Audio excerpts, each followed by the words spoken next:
Bueno, muchas gracias. Gracias por estar hoy acá, gracias por esta invitación, gracias a nuestra juventud y a toda la juventud que hoy está presente, como decía Sofi recién. Con Chipi estamos hoy en La Plata, el viernes que viene, como los bailanteros, vamos a seguir con una serie de presentaciones un poco más aburridas, digamos, la verdad. Vamos a estar también en Filosofía y Letras de la UBA y en otras facultades. Y es un momento muy importante para estar en la facultad, en un momento donde vienen siendo atacadas la universidad pública muy duramente por este gobierno, tratando de crear un sentido común contrario a las universidades, pero que fue respondido con una movilización como pocas veces se vio. Acá hay gente muy joven, pero algunos como el Chipi, como yo, participamos de las marchas educativas de los años 90 y nos quedaron en la cabeza como grandes marchas donde salíamos a pelear contra el gobierno de Menem. Yo me acuerdo, yo no militaba todavía y salía de la Facultad de Derecho en enormes columnas y estaba impactada, porque en esa facultad que no solo es de Derecho, sino que era bastante de derecha, que fuésemos tantos los que salíamos a la calle caminando hacia el Congreso, hacia Plaza de Mayo, era impactante. Y estos días en las movilizaciones que se vieron en todo el país empezamos a ver eso. Un movimiento estudiantil que se pone de pie, que muestra una fuerza arrolladora y que empieza a ponerse a tono con un movimiento estudiantil que se está expresando en el mundo. Y no se expresa por cualquier cosa, se expresa contra el militarismo, se expresa contra las tendencias guerreristas del imperialismo, se expresa en solidaridad con el pueblo palestino que está siendo masacrado en Gaza, dice alto el fuego, toma las universidades, se enfrenta a la policía y eso la verdad es que es una bocanada de aire puro, no solo por lo que representa en el hecho concreto, que es muchísimo, sino también porque nos querían hacer creer que la juventud en el mundo se volvía de derecha, que la juventud en el mundo se volvía individualista, que no le importaba lo que pasaba al lado, y ver pibes y pibas de las universidades más prestigiosas del mundo armando una carpa, quedándose a dormir, enfrentándose a la policía, poniéndose una máscara para enfrentar la represión policial, porque están masacrando palestinos. La verdad que es una muestra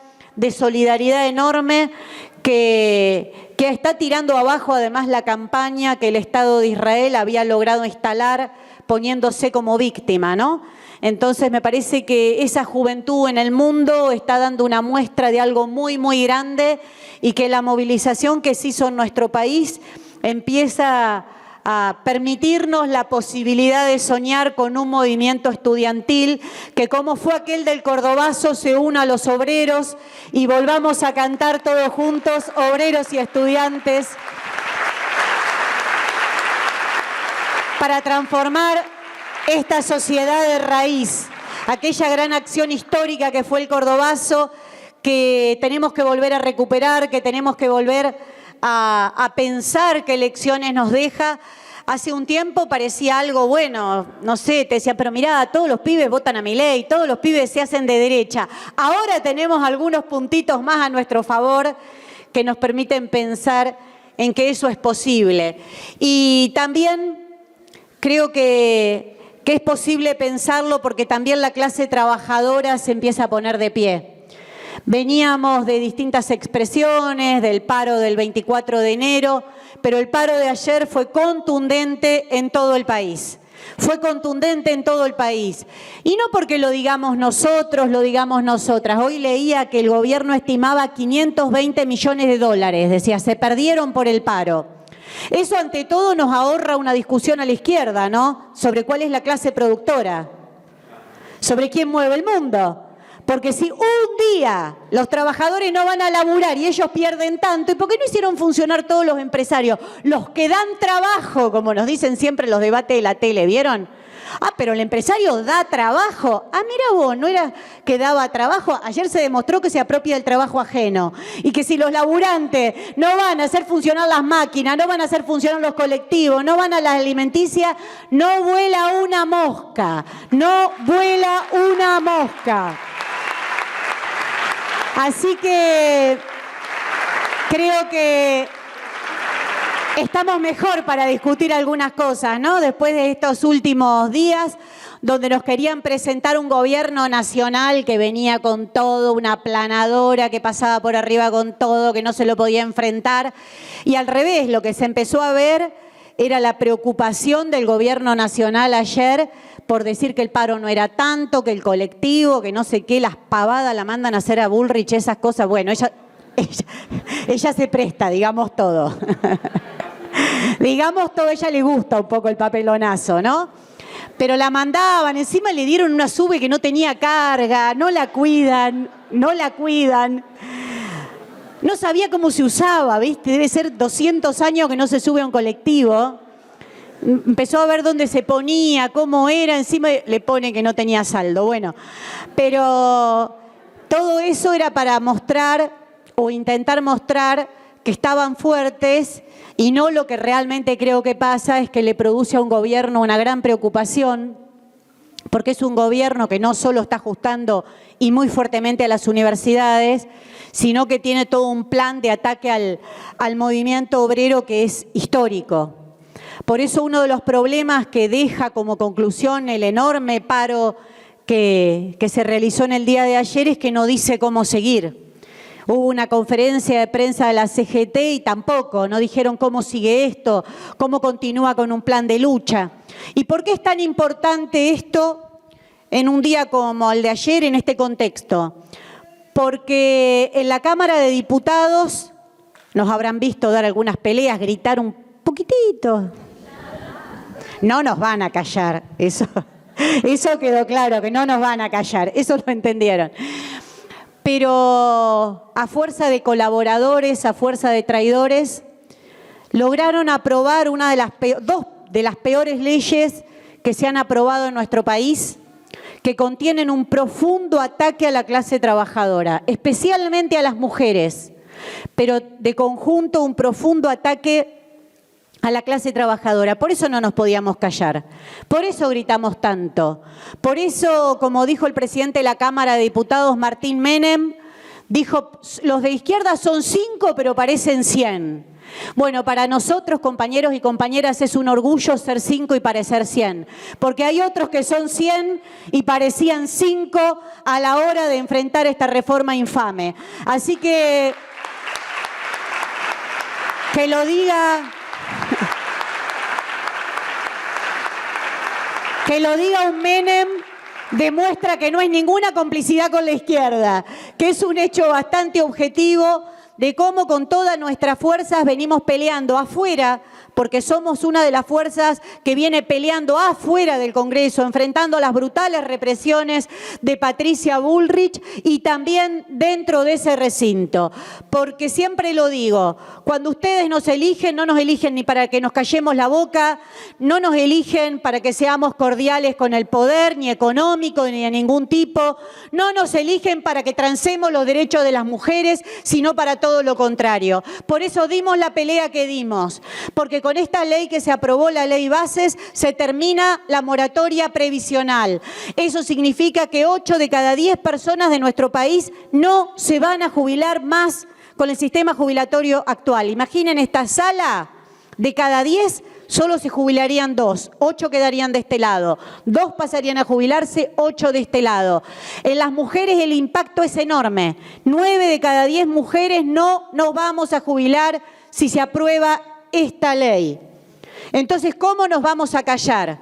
Al revés, preguntamos cómo esas que se decían feministas y andaban con el pañuelo verde en la cartera, en la mochila, lo mandaron a guardar y votaron esta ley infame. No nos podemos olvidar, tenemos que saber sus nombres, nos tenemos que acordar, porque después se reciclan, porque después vuelven las promesas de campaña.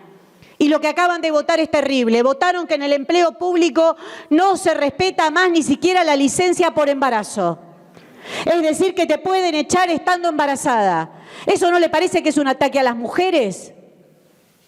Bueno, les podría seguir contando, algunas cosas las sabrán, otras no, porque nos costó muchísimo. Nosotros hicimos un esfuerzo enorme, pero hay mucha plata detrás de esta ley, hay mucha plata detrás de esta ley y cuesta muchísimo que se sepa y que se difunda ¿Cuáles son los ataques que tiene? A los monotributistas, especialmente los monotributistas sociales, que con su familia son 1.200.000 personas en nuestro país. Directamente eliminan el monotributo social. No existe más. Los empujan a la informalidad. Yo trabajo desde hace años, desde el 2001 más precisamente, miren cuántos años, con las fábricas recuperadas, con Sanón, con Donnelley y con decenas de compañeros y compañeros de fábricas recuperadas que están en el régimen del monotributo social. Significa que pierden todo, que pierden la obra social, que pierden absolutamente todo. Y así, compañeros recicladores, bueno, todo lo que tiene que ver con lo que han dado en llamarse la economía popular y que tiene el monotributo social como un estándar básico para no caerte en la más absoluta informalidad. Bueno, con esta ley esto se termina y lo hace totalmente inalcanzable por los montos que los obligarían a pagar. Una reforma laboral que es equiparable a lo que hizo Videla, No crean que es menos que eso. Videla, con Martínez de Hoz, crearon para la construcción, por ejemplo, uno de los ejemplos de la reforma laboral, crearon para la construcción el fondo de cese laboral. ¿Esto qué es? Que el propio laburante se paga su indemnización. Con lo cual te echan de un plumazo todo el tiempo, porque el patrón prácticamente no pone nada. Bueno, esta reforma permite que esto se extienda al conjunto de la clase trabajadora. ¿Qué te dicen? Bueno, pero va a venir por convenio. Ah, gracias. Gracias por llamarme a confiar a la dirigencia sindical. Entonces seguro que no pasa, Seguro que esto no se va a extender. Bueno, ya antes que se apruebe había sindicalistas en la Casa de Gobierno viendo si lo podían aplicar a sus gremios y a algunos de los gremios más grandes del país. Esto es gravísimo. Baja las indemnizaciones y además permite que la indemnización directamente se elimine. Y en el caso de que la empresa tenga menos de 5 trabajadores, dejan de ser trabajadores y pasan a ser colaboradores, sin ningún tipo de derecho. Ayer en la conferencia de prensa que dio la CGT, dijo que al día de hoy esto permitiría que pierdan su empleo y pasen a ser colaboradores más de 600.000 laburantes. Más de 600.000. Esto sin todavía aplicarse. Imagínense que cuando se apliquen esto, las empresas que van a hacer, van a fraccionar en 5, empresas que tienen, no sé, logística, que era un ejemplo que me ponían el otro día, 15 laburantes. Lo fraccionan y listo. Y se terminó. Se terminaron los trabajadores con derechos, con aguinaldo, con vacaciones, cosas mínimas que hay que pelearlo, ya lo sabemos. Pero no es que están nivelando para arriba, como dicen los libertarios. Queremos que todos tengan empleo en blanco. No, están nivelando para abajo, claramente. Es un ataque monstruoso. No los quiero aburrir con todos los ejemplos, voy a poner uno más porque es el que está mucho en la tele por estos días. El famoso RIGI, lo habrán escuchado nombrar como RIGI o como RIGI. ¿Qué significa esto? La entrega total del país. ¿Esto empezó ahora? No empezó ahora. Tenemos Vaca Muerta, tenemos varios lugares donde las empresas transnacionales hacen lo que quieren, destruyen el ambiente, han convertido en toda la zona de Vaca Muerta, de Añelo, de Sauce Viejo, en Neuquén, en una zona con sismos, con terribles problemas ambientales. Ellos además se llevan los dólares y te dejan el pasivo ambiental acá. Esto no es la primera vez, lo hemos visto en La Rioja, lo hemos visto en Catamarca. Esto no es nuevo. Bueno, ahora pega un salto enorme. Directamente se hace una ley para que esto sea regla y se profundice, para que la entrega de los bienes naturales comunes sea absoluta. Es la privatización del agua, es la privatización de las tierras. Eso va a traer a continuación, por supuesto, el ataque en todos los territorios. Lo vimos en Jujuy, donde también éramos 6, pero parecíamos 100, porque los 6 constituyentes del Frente de Izquierda fueron los que denunciaron valientemente qué era la reforma que peronistas y radicales estaban transando como reforma constitucional impulsada por Morales para hacerle el negocio a la mega minería contaminante y especialmente al litio. Nuevamente, fuimos los que lo sacamos a la luz. Cuando empezamos a denunciar el RIGI también, acá pasaba lo mismo, todos decían, bueno, no sé, todo era confuso, no tiene nada de confuso, es una entrega total. Por eso hablábamos con Chipi, qué distinto sería si estas cosas se pelearan de conjunto. Ustedes vieron el desastre ambiental, ecológico que está viviendo el sur del país. tenemos Mercosur, tuvimos presidentes que se juntaban y discutían y se decían hermanos, Evo Morales, Néstor Kirchner, Chávez. Jamás se juntaron para discutir la defensa de los bienes naturales comunes. Cada burguesía de cada país siguió haciendo sus negocios con los distintos imperialismos y estas son las consecuencias que estamos viviendo hoy. Un saqueo que se profundiza día a día en nuestros territorios. No es una frase hecha que vienen por el agua, no es una frase hecha que están destruyendo todo, no es una frase hecha que dejan la pobreza y se llevan la riqueza. Eso es lo que estamos viviendo hoy y en nuestro país lo quieren hacer ley. Por eso, para nosotros, para nosotras, es tan importante cuando decimos que peleamos por la unidad de los pueblos de América Latina, que peleamos por una federación socialista de América Latina, es porque nuestra pelea no se termina en nuestro país, compañeros, compañeras. Sería ridículo pensar que vas a defender el litio de Bolivia, que vas a defender las comunidades que están ahí sin pensar en el pueblo boliviano, sin pensar en el pueblo chileno, que es parte de lo que la comandante de la generala del Comando Sur, Laura Richardson, dijo que era el triángulo del litio. Ellos lo piensan así. Ellos no piensan esto es Argentina, esto es Bolivia, esto es Chile. Ellos ven, como dijo Sergio Massa en una metáfora que quedará para la historia, la cordillera como una torta. Claro, el problema es que las tortas después se dividen en porciones, ¿no? La cordillera es una torta. Bueno, eso es lo que el RIGI viene a reglamentar y a hacer, es ofrecerle a esos capitales imperialistas que no vayan a Chile, que no vayan a Bolivia, que en Argentina van a tener mejores negocios, que se van a poder llevar los dólares, que no van a pagar impuestos, que van a poder hacer lo que ellos quieran. Por eso nuestra pelea como socialistas es una pelea que hermana a los pueblos,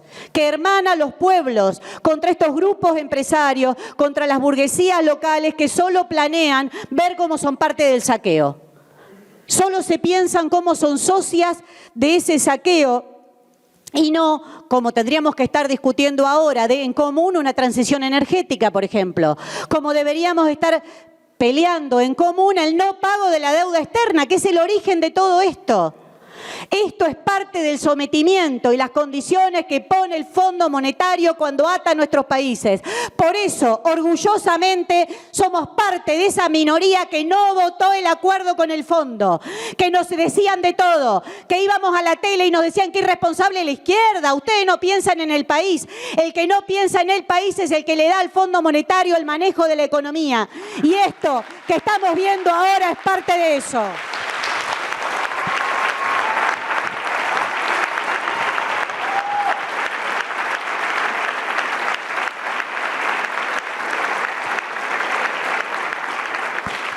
Claro, porque siempre te dicen, no, pero hay que ser responsable. ¿Qué es responsable? El Fondo Monetario pidió que se termine la moratoria. Por eso la última moratoria costó tanto salir. ¿Ustedes se creen que es casualidad? Salió sobre el fin del gobierno de Alberto Fernández. Massa la pisó todo lo que pudo, porque Massa era el vocero del Fondo Monetario en ese gobierno. Y porque durante el gobierno de Macri ya votaron, dejaron votada la alternativa, porque si a vos te sacan de la moratoria, ¿qué cobrás? Cobrás la pensión universal del adulto mayor, la PUAM. Eso lo votaron Macri con el bloque de Massa. ¿Se acuerdan cuando iban a Davos de paseo? No eran simples paseos, eran profundos acuerdos económicos. ¿Qué significa la PUAM? Primero, que no es más universal. Hoy vos en la Argentina cumplís la edad y te jubilás. No es más universal. Segundo, empieza a regir desde los 65 años. Entonces, para las mujeres se nos aumenta 5 años la edad jubilatoria. Ana Maya, una obrera de la viña, compañera nuestra en Mendoza, compartió un video. Yo estuve en su casa, vi cómo vive Ana, vi cómo se levanta a las 5 de la mañana, el ratito que te dan agua. A veces te toca el agua en Mendoza, que es muy escasa. Te toca de 3 a 4. Entonces se levantan esa hora para regar las viñas y así crió sus hijos, así alimentó a su familia, laburando de sol a sol. Ana tiene 59 años. Cuando yo estuve ahora el año pasado me dijo, ya me jubilo el año que viene. No se va a jubilar. Le faltan 5 años de laburo más. Y esos caraduras, y esas caraduras que levantaron la mano desde su cómodo sillón del Congreso, desde su despacho calentito, le están diciendo a esas mujeres que la edad jubilatoria no puede ser a los 60. Un bobo que le hace el TikTok al presidente, tarado, qué sé yo, que le hace el TikTok al presidente, no me sale el calificativo apropiado, perdonen. Estoy en una facultad, debo ser más delicada. Uno que le dicen la pepona, dice Chipi, sí. Dice Chipi.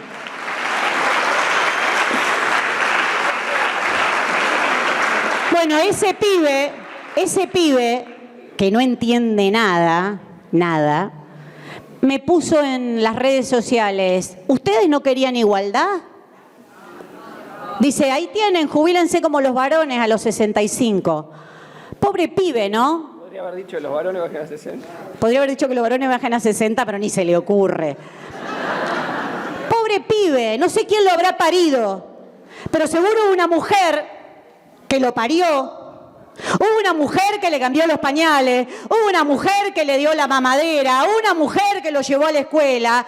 Y eso hasta el propio capitalismo lo tiene que reconocer, por eso las mujeres se jubilan 5 años antes. Y porque cuando tienen trabajo es en condiciones de precarización, de peor salario, peores empleos. Todos los países de la región, que yo sepa, no hay socialismo en América Latina. Bueno, todos los países de la región tienen las mujeres con una edad jubilatoria menor. Pero en el mundo, que las personas vivan más se ha convertido en problema, porque los avances de la ciencia, de la técnica, de la medicina, que permiten que las personas puedan extender su vida, que puedan frenarse pandemias, que puedan curarse enfermedades, no reportan eso en beneficio para las personas. Para los capitalistas es un problema. Dicen, la gente vive más y ahora hay que mantenerlo más años jubilado, hay que recortar ahí. Por eso hay lucha de las jubilaciones en Francia, por eso hay lucha por las jubilaciones en tantos países del mundo. Y por eso es tan importante que luchemos en nuestro país contra eso. Y por eso es tan grave que ayer no se haya dicho, después de tremendo paro general, cómo seguimos, cómo sigue esto, cómo frenamos esto en el Senado. Pasó en diputados, pasó con mucho desconocimiento, pasó porque no se conocía profundamente qué estaba pasando allí. Pero ¿cómo lo frenamos en el Senado? Esa es la discusión que tenemos. ¿Cómo se frena esto? Esto no puede pasar.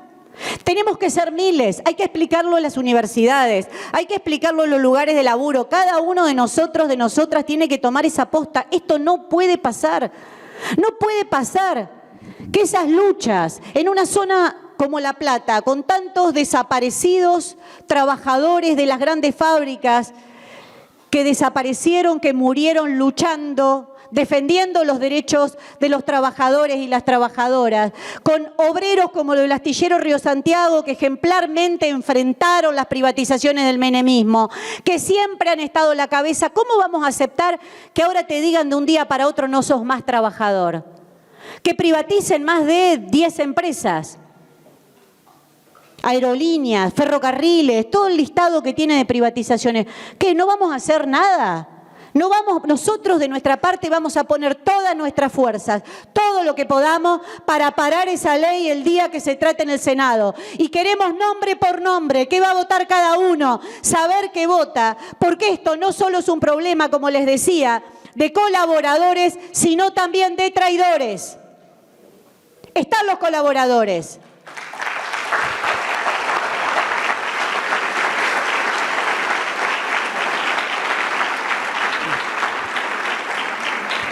Él mueve un papelito y pensé que me estaba diciendo 1 minuto, algo así. Ya tengo el trauma de la que habla mucho.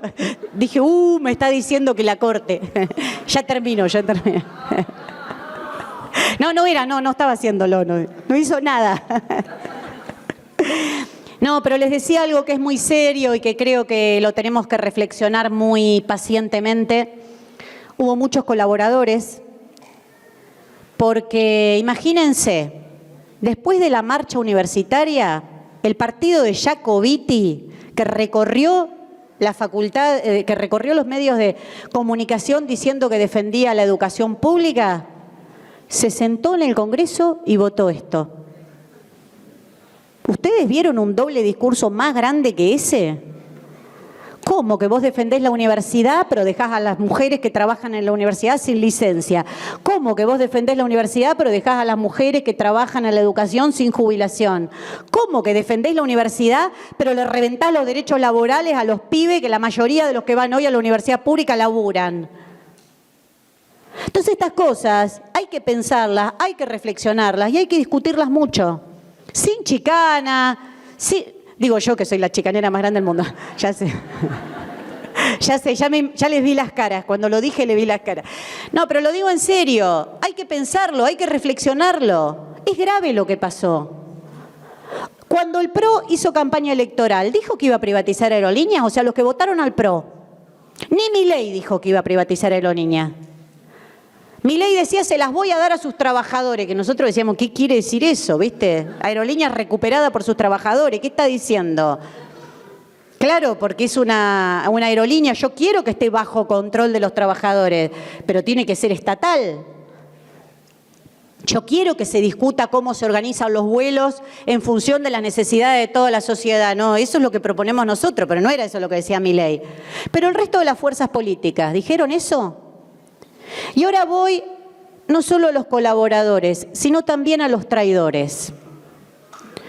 Apenas asumió Milei, comenzó en el Congreso el debate de la primera ley ómnibus, ¿se acuerdan? Los primeros en darse vuelta, los de Salta, los diputados de Salta. ¿De quién es aliado el gobernador de Salta? De Sergio Massa. Al día siguiente, los de Misiones. Ustedes dicen que a los de Salta, a los de Misiones, después vinieron los de Tucumán. ¿Ustedes se acuerdan la campaña electoral? ¿Alguna de las campañas electorales era Unión por la Patria? ¿Dijo eso? Dijo, yo estoy acá, mi campaña es para reventar los bienes naturales comunes, es para dejar a la clase trabajadora sin derechos. ¿Lo dijeron en algún momento? Porque después dicen, los votaron. No, nadie vota eso. Milei dijo que venía a ajustar a la casta, una estafa electoral a cielo abierto. La casta más feliz que nunca. No les tocó nada, al revés, cada cosa que hace es en beneficio de los sectores más enriquecidos de la sociedad, del poder económico más concentrado. Pero ojo con esto es lo que me preocupa muchísimo y que hay que discutir. Y en la última jornada, para aprobar el RIGI, que decíamos, se dieron vuelta los de San Juan y Catamarca. ¿Eso no es una estafa electoral? Les digo algo más. Vos sos un pibe, una piba, que te creíste de verdad que el peronismo hay que cambiarlo desde adentro, que el que puede enfrentar a la derecha es el peronismo. Nos decían la izquierda, no, ¿cómo vas a enfrentar la derecha con la izquierda no tiene fuerza, hay que votar dentro del peronismo. Y lo votaste a Juan Grabois. ¿Sabés qué diputados metiste? Estos. Porque la lista de diputados era la misma en todo el país, no cambiaba, lo que cambiaba era la cabecita del presidente. Entonces, cuando vos votaste los diputados de Jaldo, el tucumano, que ayer estuvo contra el paro, que acaba de militarizar los colegios secundarios, en Tucumán en el día de hoy hubo controles policiales en todos los colegios secundarios, estabas votando a eso mismo. Entonces, la próxima vez que nos digan que a la derecha se la enfrenta de esa manera, tenemos que tener estos números sobre la mesa. Tenemos que tener a esta gente que acaba de entregar a todas las comunidades originarias por 2,50 pesos que se va a llevar su gobernador. No es una discusión menor, no es un problema si no votaste a la izquierda. Es un problema que los que estuvieron firmes diciendo que esto no se entrega son los 5 diputados de la izquierda, que son 5 pero parecen 100 por la fuerza que defienden los derechos.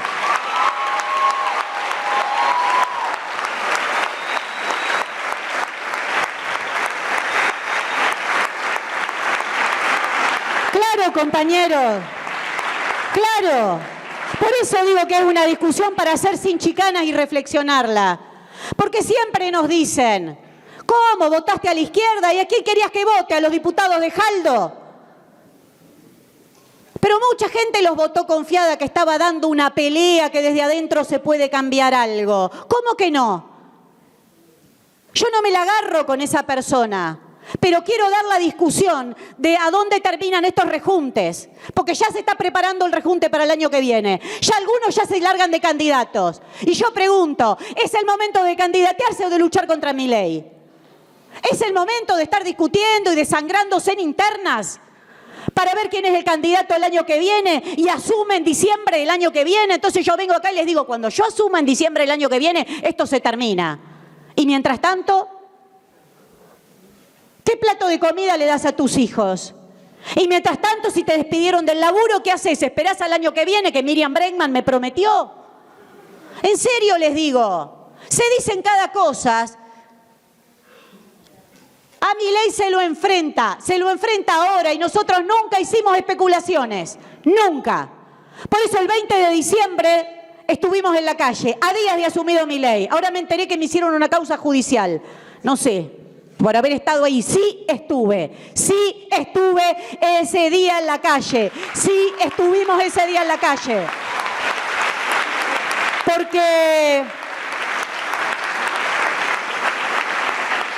Porque sabíamos lo que era Milei. Sabíamos lo que era Milei, no nos estábamos enterando que era Milei. Hoy, mientras estamos acá, se están en distintos lugares de la ciudad de La Plata, en Buenos Aires, repudiando los crímenes de odio que se cometieron en Barracas. Sí, fue lesbocidio. ¿No sabíamos el 20 de diciembre que Milei venía a imponer esas ideas? ¿Qué tiempo había que darle a Milei? ¿Tiempo de qué?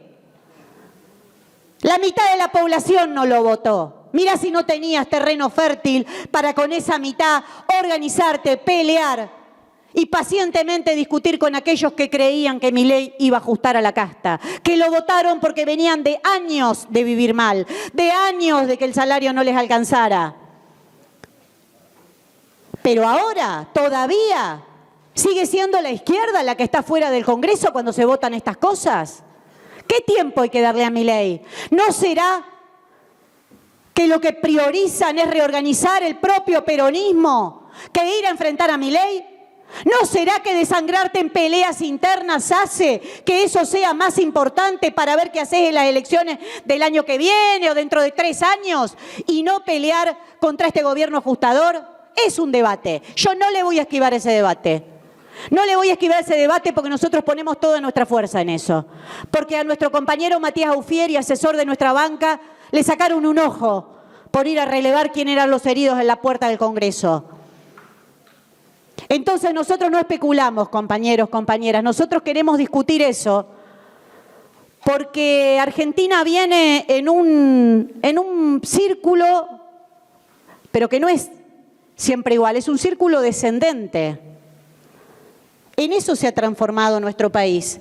Una decadencia donde año tras año va cayendo, más desocupación, más trabajo precario, menos derechos, más crímenes de odio. Más crímenes de odio. La derecha gana sentidos comunes. Entonces, cada tanto te recuperas un poquito y cuando volvés a caer, caes más abajo. Y Milei ganó por eso. No tiene mucho secreto por qué ganó Milei. Vieron que escribe el libro. No tiene mucho secreto. Porque Alberto Fernández, Cristina Fernández, el gobierno anterior les había dicho que iba a llenar la heladera, que se terminaba el ajuste macrista, que el Fondo Monetario era una estafa. Y al pibe que le dijeron vienen por tus derechos, miró para atrás y no tenía derechos para perder. Porque ya había perdido todo, porque su vida está atada a una bicicleta en la que pedalea todo el día, porque su vida está atada a un teléfono en el que atiende todo el día, porque es enfermera y deja su vida en el hospital y no puede ver a sus pibes porque tiene que hacer decenas y decenas de horas de guardia. Entonces esa es la realidad en la que estamos. ¿Qué más tenemos que saber de Milei para salir a enfrentarlo? ¿Qué más tenemos que saber que ese círculo hay que romperlo? Porque Milei te propone desregulación total, libertad total. Claro, la libertad que te exploten, la libertad que te maten, la libertad de asesinar a unas pibas, como en barracas. Esa es la libertad que te propone Milei y que lo puedas decir, ¿eh? Ojo, porque van a las radios y tienen discursos totalmente discriminadores y parece que no pasa nada. Esa es la libertad que te propone Milei. Ahora, del otro lado, te proponen un capitalismo más regulado. Lo acaba de decir Cristina Kirchner el otro día de nuevo. No soy feminista, soy capitalista pero esto no puede ser. Siempre te dicen hay que regular. Compañeros, compañeras, ante esta juventud que se levanta, ¿eso es todo lo que le tenemos para ofrecer? Que Blaquier siga siendo Blaquier, genocida, desaparecedor de compañeros en la noche del apagón, y que siga siendo el rey de Jujuy, donde hace unos días se murió un obrero porque lo hicieron trabajar con 42 grados de calor. Entonces, ¿qué regulación?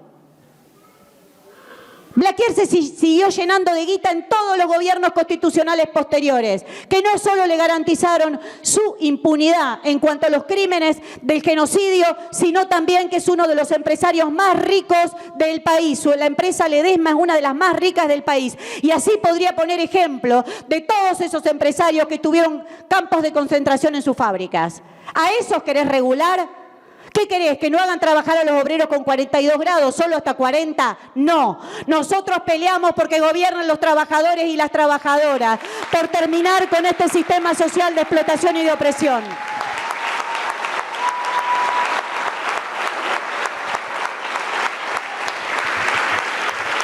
Y compañeros, esa pelea no es una pelea para el futuro, es la pelea que damos todos los días, todas y cada una de las peleas que damos con las compañeras, que damos en el ámbito del feminismo, que damos en el ámbito de los derechos humanos, que damos junto a la clase trabajadora, la damos en esa perspectiva de construir otra sociedad, de terminar con este sistema de raíz, de no querer empresarios ricos y trabajadores pobres, sea que los empresarios tengan total libertad o pelear por ponerle un cachito así de regulación. Porque así nuestro país está como está, así los trabajadores de nuestro país llegaron a esta situación. Miren lo que habrán hecho que llegaron a votar a Milei. Al revés es la pregunta, al revés es la pregunta. ¿Cómo deberían estar esa juventud para llegar a votar a Milei? Entonces, ¿qué le vamos a ofrecer? ¿Un poquito de regulación? ¿Un RIGI más humano? Si fueron los diputados peronistas los que se dieron vuelta y le dieron la mayoría para que Milei lo apruebe, ¿lo vamos a pasar como que acá no ha pasado nada?